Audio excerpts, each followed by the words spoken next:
বন্ধুরা দেখেছো আজকে কেমন জামটা পড়েছে, মানে এমন জায়গায় জামটা হয়েছে ভাবতে পারিনি ওই জায়গায় এভাবে জাম হবে।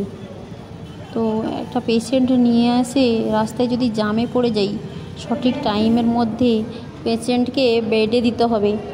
আর টাইমের মধ্যে যদি না পৌঁছোই, এখানে নার্সিংহোম কোনো কিছুতেই বুঝবে না যে আমাদের কি সমস্যা, আমরা যে রাস্তায় এত বড় জ্যামে পড়েছিলাম। তারা বলবে তোমাদের সমস্যা, তোমাদের বাড়ির সমস্যা, রাস্তার সমস্যা, আমরা বুঝবো না কি। কিন্তু আমাদেরকে নার্সিংহোমের সমস্ত সমস্যা বুঝতে হয়। পরিষেবা যখন আমাদেরকে ওরা দিতে দেরি করে, তাতে আমাদেরকে সব কিছু বুঝতে হয়। তাদের আজকে স্টাফ নেই, এদিকে চলে গেছে, সব কিছু আমরা বুঝি, কিন্তু আমাদের এই সমস্যা বোঝার কেউ নেই। আমরা যখন পেশেন্ট নিয়ে আসি তখন অনেক কিছু কথা বলে, তর্ক বিতর্ক, আজকে ডায়ালিসিস দিব না, আজকে বেডে দেওয়া এত লেট করেছো। আমাদের লেটের সব কৈফিয়ত দিতে হয়। তো এরকম। আর এই যে জামটা হলো, দেশে চাকরির অভাব আছে, সিভিক পুলিশের সিট খালি নেই, চাকরি পাচ্ছে না, মানে এত মানুষ ভর্তি হয়ে গেছে, অথচ লাইন এত যে জাম হয়ে গেছে, এই জাম পরিষ্কার করার জন্য সিভিক পুলিশের দেখা নেই। তাছাড়া নার্সিংহোমে যখন আসবো, কখন তাদের সার্ভার প্রবলেম, সব কিছু মানে আমাদেরকে ফেস করেও বসে ঘন্টার পর ঘন্টা বসে থেকেও সব কিছু আমাদেরকে মেনে নিতে হয়। কিন্তু আমাদের 5 মিনিট 10 মিনিট লেট হয়ে গেলে আমাদের সমস্যা বোঝার কেউ নেই।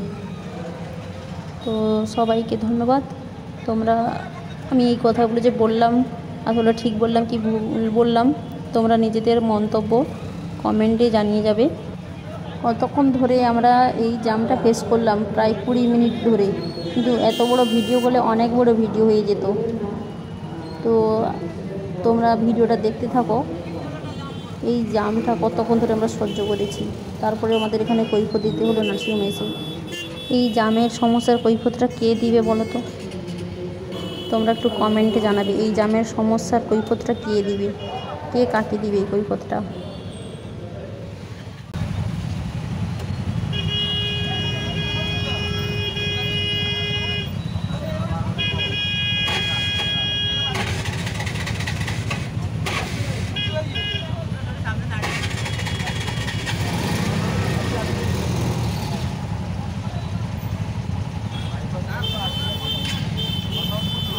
ये सारा का जो गलिया गाड़ी में है बड़ा मान कर गलिया लगा चलो गाड़ी नहीं दूंगा बड़ गाड़ी है से बारे की करो ये सब प्लांट जो लोग खाने को है ना।